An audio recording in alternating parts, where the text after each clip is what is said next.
Want to use battle mode in Mobile Legends but don't know how? Hi everyone, welcome back to Make Gaming Easy. In this video, I'll show you how to use battle emote in Mobile Legends. So without any further ado, let's get started. First, tap on preparation, which is at the bottom of your screen.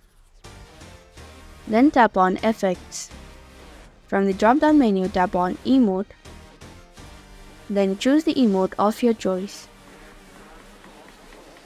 Now tap on the plus icon, which is at the bottom of your screen. Now apply the same process for the 3 other emotes. You can add only 4 emotes in the game. After you have finished, tap on Save Settings. If you want to apply these 4 emotes for all the heroes you own, then tap on the option Apply for all heroes. Then tap on OK button. And that's how you can use battle mode in Mobile Legends. Thank you for watching Make Gaming Easy. Hope this video was helpful. If it was, then hit the like button and comment down if you have any questions or feedback.